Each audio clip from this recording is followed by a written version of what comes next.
Hello and welcome back to my channel, and thank you for joining me in the first of my Holmes Basic Dungeons and Dragons solo campaign. Yes, this is the first episode. I'd already hot off the press announced on my channel update number 7 that I was considering this, and now I am finally the proud owner of a fantastic, beautiful copy of the Blue Book, the Basic. This is the one that that launched me into this this world of role playing, and complemented all my wargaming activities and my board gaming, and made me what I think a complete human being because of this. I think I have gained great things from role playing experience. I used to, in my job interviews, used to mention the fact that I played these, and instead of shying away from it, I ramped it up by saying this helped with interpersonal skills, resource management, project management, facing incredible odds, being calm under pressure, all those good things. So they were all these things were exhibited, and specifically I would say in this particular rule system, Holmes, where that is that kind of style of play of resourcefulness, individual intuition, bravery, audacity, all the acids and everything like that, all crammed into this this mere how many pages? It's only goes up to 48 pages of fantastic stuff. I am really delighted with this, and I am very much looking forward to bringing this to the channel. Now, as I said, it came from basically a viewer's question about something else, and I can't quite remember what the question was. And I had a flippant remark saying, yeah, I quite, wouldn't it be a bit of a laugh to maybe surprise the viewers, and what bring Holmes to the do a one-off session with Holmes, and go through one of the modules like B1 to B3, which are the ones most associated with the Holmes Basic. And it's grown kind of arms and legs, and yeah, I bought a copy, and with the plan to give it a spin. A bit of background on me. Now I think I've mentioned this a few times. I played the basic set, this edition, this blue item, which I'll just put to the side so you get that dragon. Maybe it's a bit intimidating, a dragon staring at you all the way through, but I think it's fantastic. I played the basic set, the 1978 one. We all clubbed together, put all our pocket money together, and bought this book. I think it was around the princely sum of, I don't even know if it's got the prices on the back, but I think it came to, it was either £5 or £2. It was something a bit cheaper, like £2. It wasn't a massive amount, but for a little young person that is just only on paper rounds and that sort of thing, that was a princely sum. But like handing over our gold pieces, but my goodness, it certainly delivered. And as I said, it was my first RPG experience. And then later I did the hybrid with the Player's Handbook and the Monster Manual. And then when we got the Dungeon Master's Guide, I was off playing Advanced Dungeons and Dragons. So I was the classic, I suppose, the feeder system, what this was designed to do, which was basically educate you so that you would progress on to Advanced Dungeons and Dragons. Little did they know that BX was going to be coming along, and was often a different, an evolution of Holmes, but maintaining the basic ethos, and not adopting the complexity of Advanced Dungeons and Dragons. And we had our setting, which was the Great Wilderness setting. We had adventures in what I recall as our old keep, and loads of stuff in a dwarven ruined city. So that kept us very busy doing all this kind of stuff, all the stuff within within this book. And I will go through this later on and show you some of the internal decor of it, because it's very much worth having a quick look at. I suppose I had the immediate problem. How was I going to differentiate this from my other campaigns, and particularly how to differentiate it from my BX campaign, which I suppose is its closest blood relative. You know, BX came afterwards. I just got my copy to hand. Yeah. So there is my basic, and this is my expert. So they're all three together, the three amigos. So it went from this to this, and then this was bolted on afterwards. So this together is quite a reasonably complete rule system. It's quite standalone. I think that's why people like it. You know, I certainly like it. I've fallen in love with it, even though I never played it firsthand. And I am having an absolute blast playing my BX campaign. It really is. It's paying massive dividends for me. I am really enjoying that. So, you know, long live BX Dungeons and Dragons. But I thought this isn't going to be a problem for me, because I am going to play Holmes. Try to play it just the way we played it way back when I was a young lad of about 13 or 14, and have a kind of wide-eyed naivety to the whole thing, and just see if I can recreate that initial experience. It will come clear when I'm going through some bit more of the detail and just my approach to it. But I didn't think it would be a problem having this differentiated. And I'm definitely not going to be trite about this. I'm not going to be, oh yeah, let's just have a bit of a laugh with this. You know, I'm going to be taking this very seriously, because to me this is a serious, you know, this is a rule set that needs to be honoured. It needs to be treated with respect. I'm not just going to do a bit of a spoof on it.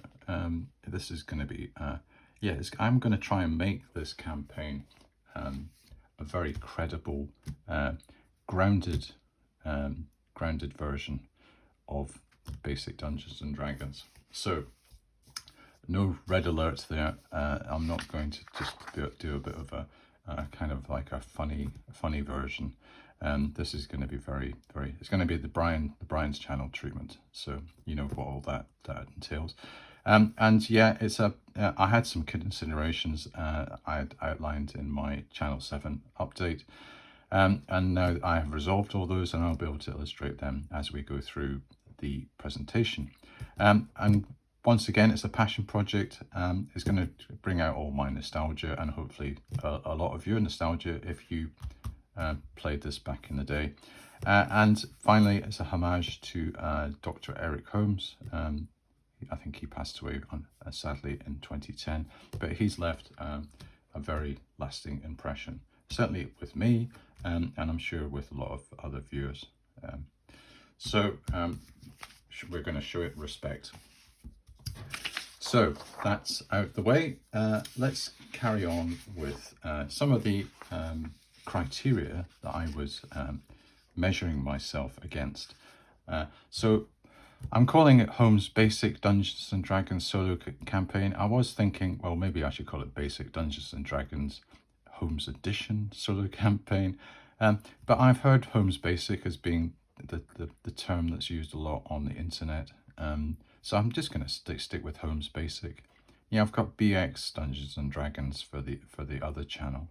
So I thought, well, why just stick with Holmes Basic? And it is basic. Specifically, there's no rules. These are limited really to dungeon adventures. There's no rules for wilderness. There's no rules for town exploration. Apart from the fact that you're in a town at the start and you just travel to your dungeon. So I'm really going to have to basically come up with all that type of stuff. But that's part of the excitement of this edition. And hopefully this particular series of videos where I can show you, well, let's do that. Let's create some some rulings rather than rules. So first challenge one was to make Holmes Basic a viable solo campaign, which will have a rich and interesting setting and will provide an entertaining and highly enjoyable gaming experience. Right, well, that's a bit of a tall order, but I'm going to give it my best. I'm going to, I think to achieve this, I'm going to have it played in an old school manner, and it's all going to be about exploration, discovery, mystery, and danger. And I'm hopefully just going to try to really layer that on, almost like the wonder of it, and try to get that in. I have a bit of experience now, a few months now, of doing these solo role-playing campaigns, and I'm getting a bit of a touch or a feel to how to do them and deliver them. And I am not shied away from Holmes. I think that this is just another challenge for me, and I'm really looking forward to doing it in quite a unique manner. There's going to be a flexibility in the approach and a light touch play style. So, as I said, there's not too many rules. So I'm going to have to be quite, basically make a lot of rulings for things that aren't covered by rules. And also my approach has to be quite flexible too. I have to be able just to react to things that I don't have, effectively procedural guidance on what to do. So I'm just going to have to come up with my own interpretation, which I think is really, it's quite a nice thing to watch someone do that and having to think on their feet. And I'm really looking forward to that challenge too. Lighter tone, but it should be emphasized, the campaign setting and characters will be taken seriously with high stakes and drama. So this is my initial point that I made, that I was quite adamant about, that I would be taking this set of rules seriously, not to the point where it becomes, I'm not going to straitjacket myself with moroseness, but I am not just going to be flippant about it. It will have a lighter tone.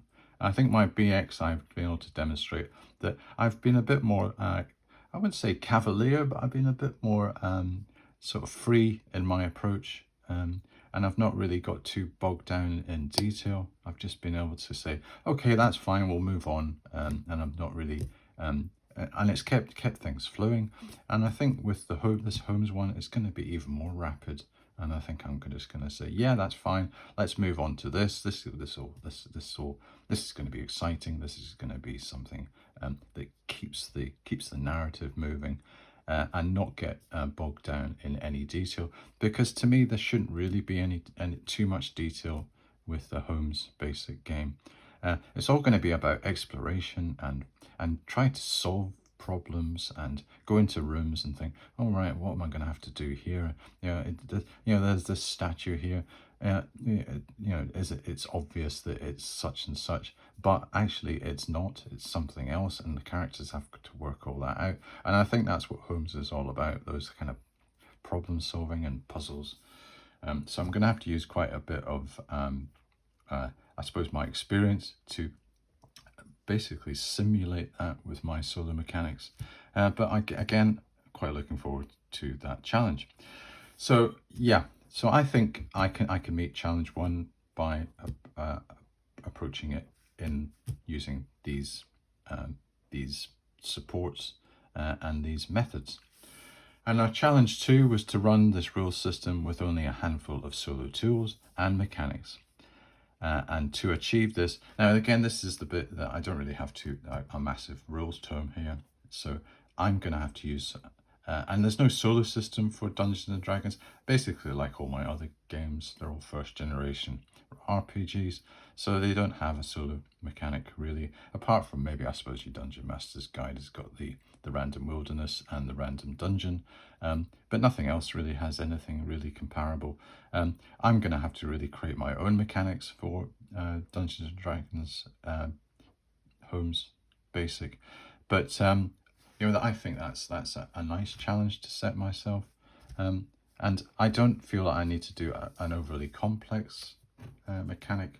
I think I could do, again, quite a light touch, and something that is quite sympathetic to the overall rules philosophy. So to achieve this, we will be following a ruling over rules philosophy. So I think that's fundamental. I will be making rulings. Hopefully they will be consistent rulings. They won't just be contradictory or inconsistent.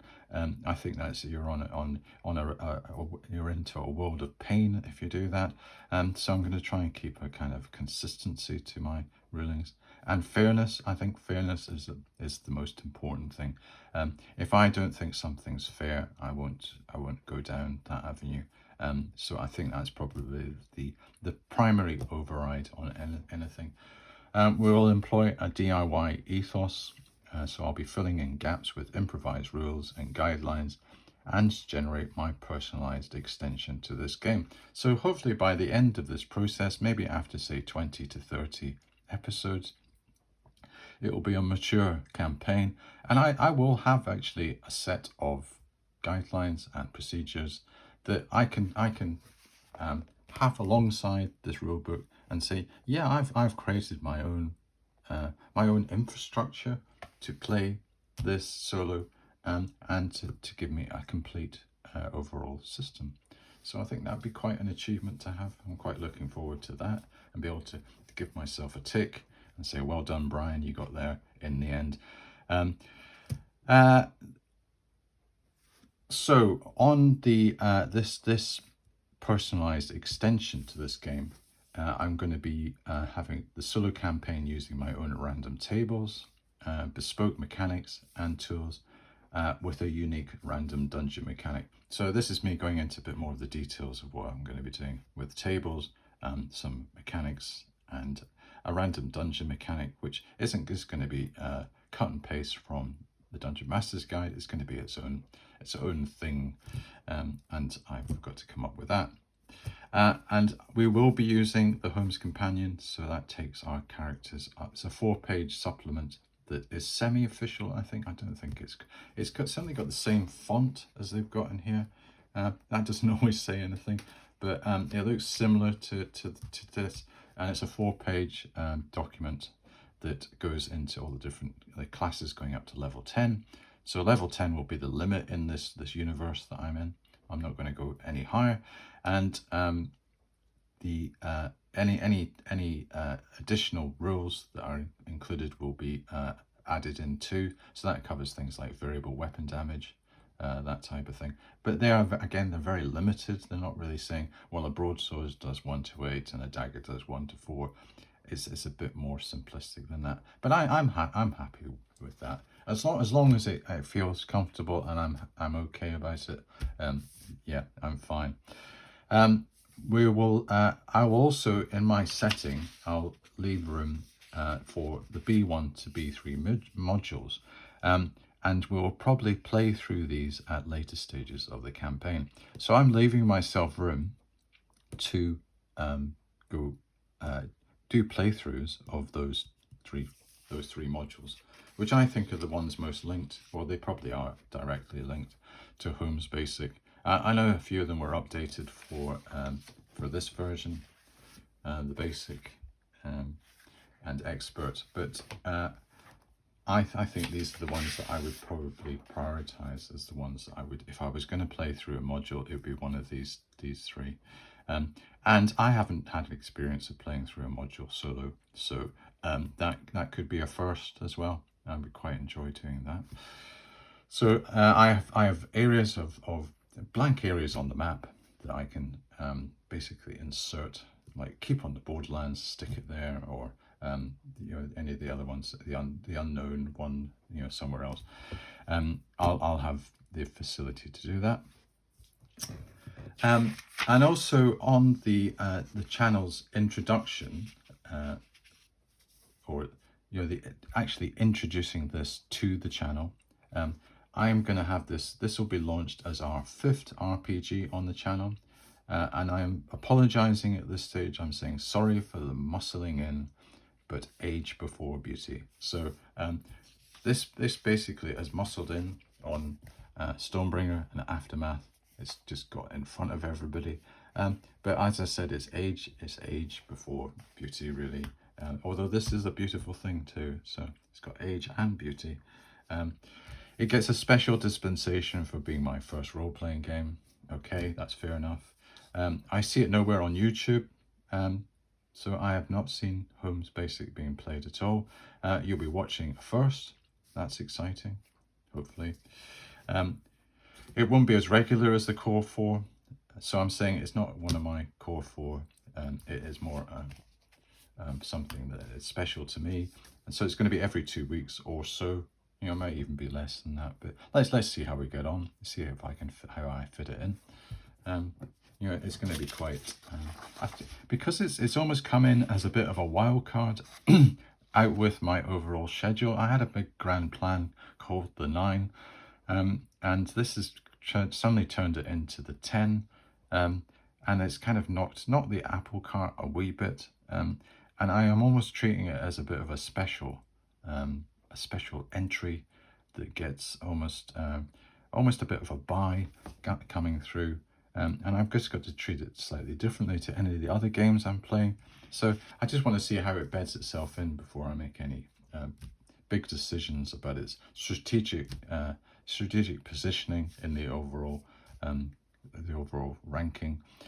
And also, finally, let's release the inner child. You know, that's what this is going to do. You know, it was actually designed more for high school children. But it has the ability to, you know, played by any age, like any Dungeons and Dragons product. And I'm going to you know, I'm 60 now. I'm going to be playing it as if I was, maybe play it as if I was a 14-year-old. Maybe not, but I'm going to be playing it in that same kind of spirit. I'm trying to release my inner child, go down memory lane, and I get my nostalgia fix as well. So everything that will happen in the campaign will be based on my recollection of what we used to do back in the late 1970s for our first D&D games. So, you know, it'll be wizards with pointy hats. It will be dwarves, grumpy dwarves in the corner of an inn. It will be rangers smoking their pipe with their hood up. It's that type of thing. It'll have all that atmosphere. Okay, let's move on to the next, and this is what I want to show you, just what my overall thoughts are on the campaign timeline, and I've been able to flesh this out. And what I'm going to do is for each session, hopefully it's going to work out this way, but you know, we might have a few overlaps. Each session is going to have a kind of a title, a named title, almost chapters in a book. So I have currently I've got 5 chapters. Now they are probably going to maybe cover 7 to 8 sessions. But our first one is our Brave Adventurers. That's going to be covering our characters. Of Near and Distant Lands, that's going to be the DM introduction to the setting, and I give you a bit about the setting. An Unexpected Event, that's going to be our first experience role-playing, our first adventure. There Must Be More Out There. We expand the campaign organically. And then Don't Worry, Be Happy. Let's not plan too much. So we will basically cross that bridge when we come to it. So I'm going to run through each of these chapter headings, and hopefully it will come clear how I plan to play this and execute this campaign. So the first thing is our Brave Adventurers. That's going to be our session 0 with the players. I'm going to hopefully bring out the excitement that you had when you rolled out your first character. I have a little rules modification. I'm not going to sit there ad infinitum rolling up characters. I have a bit more nuance to that. It's going to be a few shortcuts to get us to our place. But it's also going to have some nice little features, hopefully. So with the player characters, we're going to create the starting party using my rule modifications. So that's straightforward. Seen that before, Brian. As I say, I'm going to have a bit of nuance that's going to be specific to this rule system. And something I'm going to bring in called profiles. I'm going to have the characters meet and familiarize themselves with each other by generating and relating their backstories. So these profiles that I have generated are basically little snapshots of their background. And each character is going to be assigned that randomly based on their class. So each class, I've got maybe 6 or 7 individual little profiles that I can randomly select. And it's going to give each character a bit of a unique background. And that's really the only personalization I'm going to do, apart from alignment. I am not going to go to town on these individuals. They are going to develop their own character as we play, but they're going to have an initial stamp of that kind of marks them out at the start that we can use as a basic platform to develop them. And they should be interesting and they should be class aligned. So straight off the bat, we'll have hopefully an interesting little dynamic going on in the party. Moving on to Of Near and Distant Lands, and this is your famous DM introduction to the setting and the campaign in suitably grand prose. So I'll do my introduction to the setting. I'm not going to go ad infinitum on and on and on about it and say, oh yeah, there's a city over here and there's a town here and there's this group of orcs here and blah blah. I'm just going to give you a rough overview. So the setting is, I'm going to call the Great Wilderness Campaign, because I'm modeling it on my original. So that's the name of the campaign, the Great Wilderness Campaign. Our starting base is Port Haven. Now I know in this, it's called Port, what is it called again? Is it Port Town?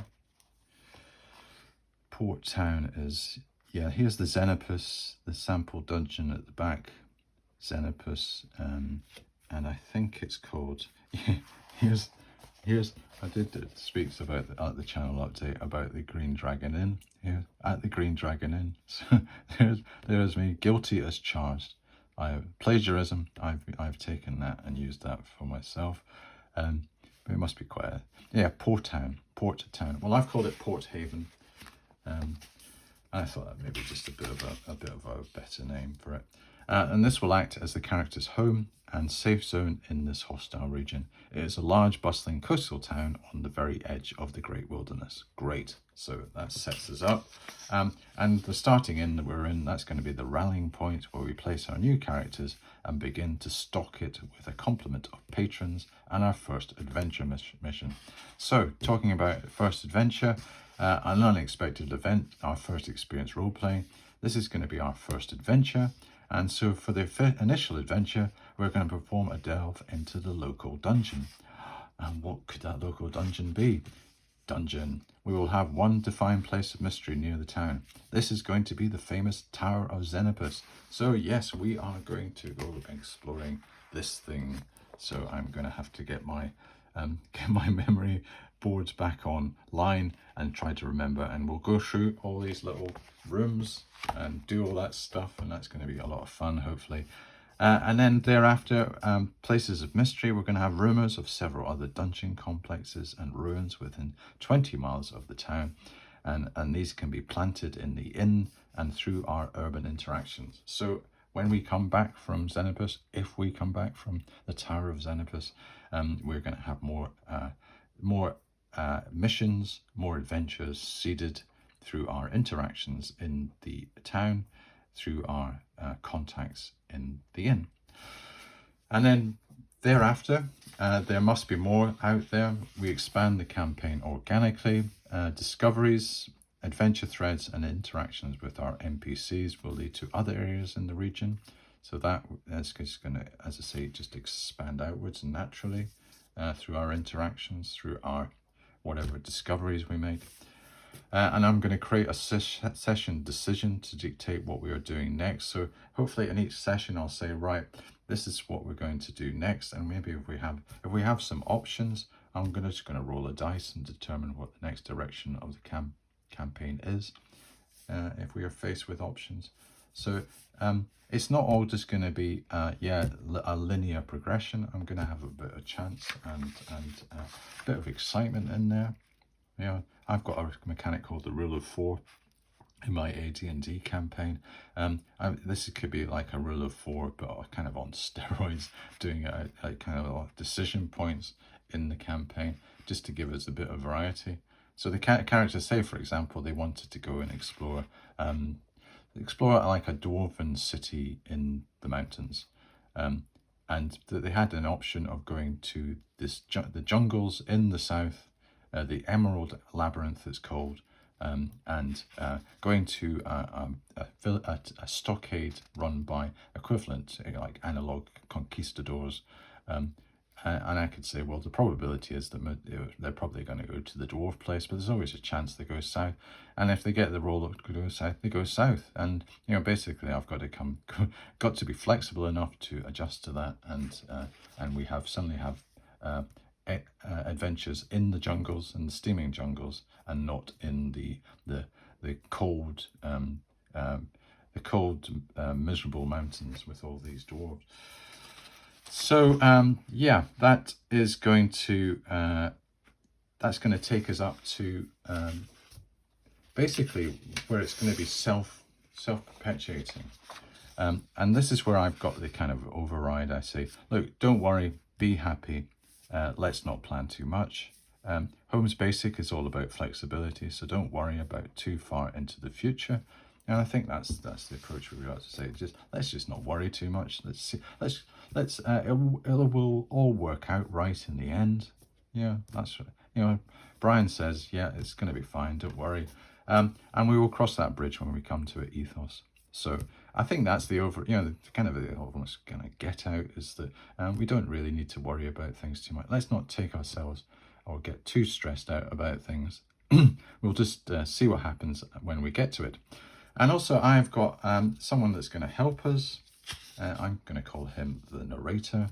We're going to have a friend, the Lawmaster Telemark. He's going to be our friend. He's going to be guiding us through this world with snippets of information read at opportune times. And then you will have the famous introduction. What has Telemark to say ... about this? Or what has he got to say about this? And he'll give a nice little spiel about, say, religion in the great wilderness, or yeah, what are these mountains all about and who lives in them? Oh, Telemark knows. He'll give us a bit of a spiel on that. Or these steaming jungles, what's the background to them?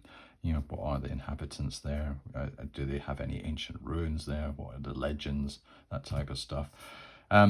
And we will use this individual to inform our understanding and develop the world setting. So hopefully we'll get a bit more of a feel. Our characters will be using Telemark as well. He'll be like their kind of avatar friend, giving them information, helping them out. So they're not alone. We're not alone. We've got our Lawmaster Telemark. He's a kindly old soul. He's a nice old venerable Lawmaster.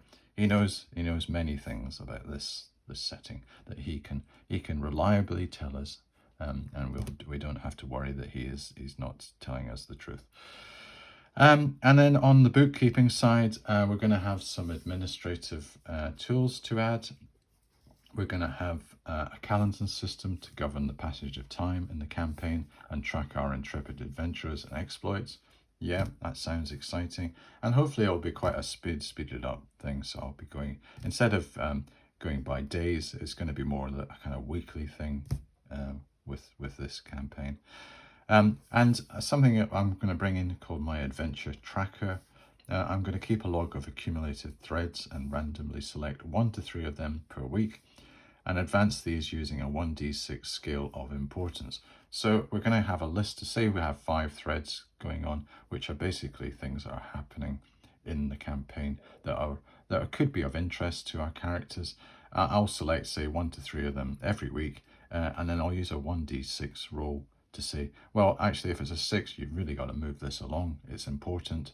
If things are going to happen and it's going to affect the characters. If it's a 1, we'll say, well, it's just pottering along. Maybe there's a little movement on something minor happens. If it's a 3 or a 4, we'll say, well, there's a bit of progress. Maybe it's nothing too important, or maybe there's 1 or 2 things that are coming out that need to attention of. It's that kind of thing. Again, it's going to be very much kind of my interpretation, and I'll just use the dice to give me guidance. And we'll have an events chart which will come into play every game month, and I'm thinking that's more to do with world events. Is something happened? Is something going on? Okay, well, I don't intend to really go too much further into anything. I'm not going to go to our Brave Adventurers yet. I'm gonna have that as our next session, where we're going to roll up some characters. We're going to give them some names. We're going to find out what their profiles are. I think that'll be fun to simulate and find out just what each of their individual stories are in the background. And by the end of that, we should have a character party of between 5 and 6 individuals. It's going to be balanced. It's going to be 50% male, female. There's going to be probably quite a spread of classes. There shouldn't be too much duplication. That's what these rules guidelines have done. And I have very variable ways of creating each of those individuals that appear in that party. But I will not go into too much of that detail first. I will keep that as a hook, a hook for you to be interested in the next adventure. Just to finish, I'm just going to give you a bit of a look at this rule book, and I haven't really had too much time to go through it because I just got it earlier on today, and what I've done is I gave it a bit of a buffering up on the cover. But as you see, I was looking at eBay and there was so many on the British one, and there were these books, but they were all kind of dog-eared and cover was hanging off, and the stuff inside were all marked, whereas this looks quite pristine. Everything is, so as further you get into it, there's someone that has gone crazy and he's done the thing that everybody probably does with this rule system and say, I can't stand it. These weapons, they don't have variable damage. So if someone has done that, I will forgive them that. I have to see what the companion is about all that. I might even go crazy myself and just adopt these and say, oh, come on, Brian, you've got to do it. And the famous alignment thing, which has got its own individual alignment, because this is where it's got 5. It's got neutral, it's got lawful good, chaotic evil, and lawful evil. I think it's the only edition in Dungeons and Dragons that has 5 alignments. So this guy here, the basic from 1980, sorry, that has got 3 alignments. Goes back to the original Dungeons and Dragons 1974 game, and Advanced Dungeons and Dragons has got 9. So you have all the neutral stuff as well. You have neutral, chaotic, neutral, lawful, neutral, neutral good, neutral evil. But this has just got the 5. And I'm gonna play on alignments a lot as kind of the determinant of character motivation, and also motivation. Hostile friendly reaction table. I'm sure I'm going to have some things to say about that. All the different classes. We've got these grand 3 classes. Classes and levels. We'll have a swordsman, conjurer. We start our clerics as acolytes. We don't even get a spell in our first level. We have to wait till the second. Fantastic. All these different thieves ability. We have to have the use of the word level explained to us. Magic spells, how they're done, and all the different magic spells. And you get these great pictures. I'm going to use some of these for my thumbnails. And what I've tried to do with, I've got a few thumbnails pre-prepared. And because this is called blue, what I'm going to try to do is I'm going to try to give them all a bit of a blue tint. Now for BX, I've tried to use the artwork out of these books. So things like, where is it at the front of this? Yes, that picture there. But what I've done is I've given a kind of, it's almost like a parchment tint to it, it's kind of like a fawn, kind of browny look. Whereas I think I'm going to give these a kind of blue tint, and try to keep it to the illustrations in this book and also in any of the modules that are related. That will be as far as I go. Or if I run out, I'll just go back to this. Also on the background, I have been using these. I went to one of our local called Hobbycraft and bought these backgrounds, and these are kind of just cardboard sheets. I am hopefully going to get a light blue one for this. When I went last time, I got a gold one for RuneQuest. I got a black one for Traveller. I got this grey one for AD&D, and I got a red one for BX. But I think appropriate to Holmes Basic would be a nice blue background. But I'm using grey just now, which is not. It's going to be a light blue, so I thought light grey for the time being is fine. I've lost my position. Yes, and this is the combat. Yeah, it's all looking good. You know, it's fantastic. You know, we've got the picture of those dwarves. That'll be a kind of appearance. The famous nose around the corner with the zany wizard coming down. Yeah. Oh, I forgot that was in. Yeah, I'll have to use that one. And the Hydra. Yeah, get the Hydra in. So there's plenty of artwork there. That's going to do maybe 10 episodes. Yeah, treasure tables. And then we get to our we get this dungeon. Dome City at the bottom. I'm going to have a think about that, whether we have a Dome City all the way to the bottom.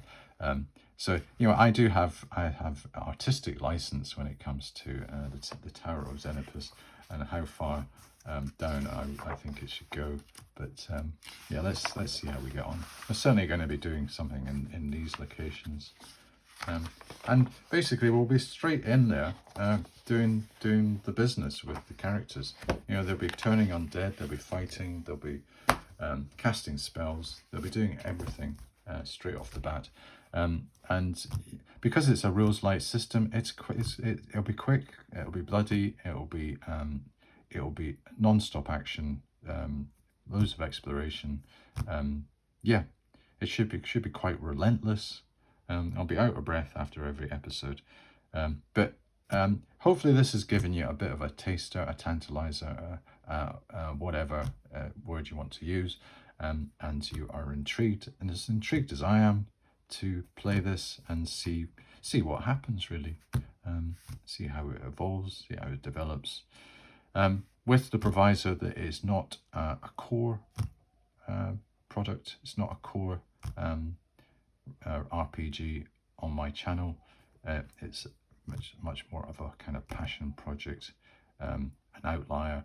But to me, this is very important, and I am sure I am going to enjoy it just as much as any of my others. Yes, I don't think I've got anything more to say. You know, the Holmes dragon says, cheerio, and see you next episode. So thanks for watching, and I'll see you next time.